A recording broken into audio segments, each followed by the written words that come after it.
ଭୁବନେଶ୍ୱର ଯିବା ପାଇଁ ଆମେ ଆସି ପହଞ୍ଚିଗଲୁ ନୂଆଗାଁ ରେଲୱେ ଷ୍ଟେସନ। ଟିକେଟ୍ କଟା ସରିଛି। ଟ୍ରେନରେ ବସିବା ପାଇଁ ଶିବା ବହୁତ ଖୁସି ଅଛି, ଯେହେତୁ ତାର ଏଇଟା ପ୍ରଥମ ଥର। ସେ ଦେଖା ଆଗରେ ଚାଲିକି ଯାଉଛି। ଟ୍ରେନ୍ ଛାଡ଼ିବା ସମୟ ହେଉଛି 4ଟା 16।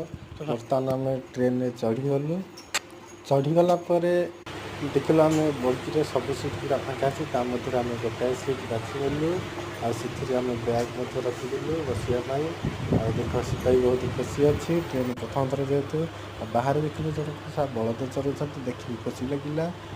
ଟ୍ରେନ୍ ତ ଛାଡ଼ି ନଥିଲା, ଟ୍ରେନ୍ର ଛାଡ଼ିବା ସମୟ ମଧ୍ୟ ହୋଇନଥିଲା।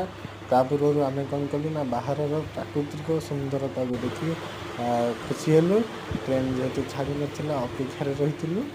ଆଉ ଶିବା ଯେହେତୁ ଏଇଟା ପ୍ରଥମ ଥର, ସେ ବି ବହୁତ ଖୁସି ଅଛି। ଟ୍ରେନ୍ ଛାଡ଼ିବା ସମୟ ହେଇଗଲା। ଟ୍ରେନ୍ ବର୍ତ୍ତମାନ ଛାଡ଼ିଲା ଭୁବନେଶ୍ୱରକୁ। ଆଉ ଭିଡ଼ିଓଟି ଭଲ ଲାଗିଲେ ଲାଇକ୍, ସେୟାର ଆଣ୍ଡ ସବସ୍କ୍ରାଇବ୍ କରିଦେବେ।